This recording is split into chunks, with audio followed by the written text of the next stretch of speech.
बरेली शहर से आता हूं। राजनीतिक मंचों पर बरेली की जो पहचान बताई जाएगी वो कोई पार्टी का व्यक्ति या नेता बताएगा कि वो नाथ नगरी बरेली से है। मैं अपने शहर की शिनाख्त बता रहा हूं और मौसी के घर में बता रहा हूं, आपका पड़ोसी हूं, मैं अपनी माँ का बेटा हूं, मैं घर मौसी के आया हूं। तो ननिहाल आया हूं, मुझे बताइएगा कि मैंने संस्कार जो बरेली से ग्रहण करे वो ननिहाल में आके ठीक ठाक किए या नहीं किए। राजनीतिक पार्टियों के लोग बरेली की शिनाख्त बताते हैं कि मैं नाथ नगरी से आया हूं, मैं आला हजरत के मकाम से आया हूं, मैं 7 समंदर पार दुबई के मुशायरे में ये कह के आया कि मैं नाथ नगरी और आला हजरत के मकाम से तो आता ही आता हूं, साथ में मैं उस शहर से आता हूं जिस शहर ने वसीम बरेलवी दिए, जिस शहर ने किशन सरोज जी दिए। जो कहते हैं कि वो मेरे घर नहीं आता, मैं उसके घर नहीं जाता। मैं पहली बार बीसलपुर आया, अभी 19 तारीख को डीएम पीलीभीत साहब ने मुझे, पुलकित खरे साहब ने आमंत्रित किया, तो पीलीभीत भी बड़े दिनों बाद आना हुआ। बीसलपुर आया तो मुझे वसीम साहब के 4 मिसरे याद आ गए और उसके बाद 2-4 शेर पढ़ के अपनी जगह लेता हूं। अब मैं मुशायरा बनाने की कोशिश करता हूं इसको। वसीम साहब कहते हैं कि वो मेरे घर नहीं आता, मैं उसके घर नहीं जाता। नेहा जी, आपको मुझे सुनने के लिए कहा गया था, डॉक्टर साहब ने, उन्होंने कहा था कि नेहा जी का मन है कुछ कहने का। मैंने कहा एक और मन की बात कर रहे हैं, उनकी कोई नहीं सुन रहा है। मैं नेहा जी को सुनना चाहता हूं, तो इसलिए मुझे इजाजत दे दीजिए कि मैं 5 मिनट का वक्त ज्यादा ले लूं, कि मैं पहले अपनी बात कह लूं, नेहा जी तक पहुंचा लूं, क्योंकि उनको बात उस मंदिर से, आप सबको उस मंदिर से पहुंचानी है जो समाज की बात करते हैं। वसीम साहब कहते हैं कि वो मेरे घर नहीं आता, मैं उसके घर नहीं जाता, मगर इन एहतियातों से ताल्लुक मर नहीं जाता।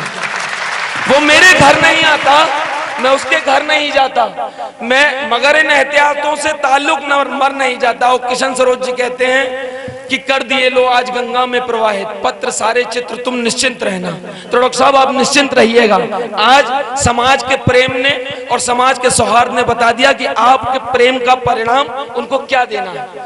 4-4 पंक्तियां, मैं मोहब्बत का शायर हूं, कविता करता हूं और थोड़ी सी हंसी ठिठोली करके आपकी बात पहुंचाने की कोशिश करता हूं, शेर बनाता हूं कलम से। सुनिएगा कि आंखों पे उसकी शेर, जितेश भैया, आंखों पे उसकी शेर सुना ही नहीं सकते, आंखों पे उसकी शेर सुना ही नहीं सकते, हम वक्त की तस्वीर बना ही नहीं सकते। आंखों पे उसकी शेर सुना ही नहीं सकते, हम वक्त की तस्वीर बना ही नहीं सकते। वो फूल हो तो चूम लो उस फूल को, मगर खुशबू को आप हाथ लगा ही नहीं सकते, खुशबू को आप हाथ लगा ही नहीं सकते। शेर ये है कि दिल की जितनी पहरेदारी होती है उतनी ही दिल को बीमारी होती है। मैं बिल्कुल नहीं कहूंगा कि आप मुझे तालियां दीजिए, आप मुझे उत्साहवर्धन कीजिए, शोर शराबा कीजिए, क्योंकि मैं आपका भी बहुत शोषण कर चुका हूं। शेर सुनिएगा कि दिल की जितनी पहरेदारी होती है उतनी ही दिल को बीमारी होती है। दिल का रास्ता बिल्कुल सीधा होता है, दाएं बाएं दुनियादारी होती है। शेर सुनिएगा कि जमीनों आसमान क्या है, जमीनों आसमान क्या है उनको जानना है। आप इशारे समझने वाले लोग हैं, सुनिएगा। जमीन, और रिकॉर्डिंग अच्छे से करिएगा भैया, ये काम आएगा संसद में। वो हमारी शेरो शायरियां भी कोट करते हैं और पेमेंट भी नहीं देते।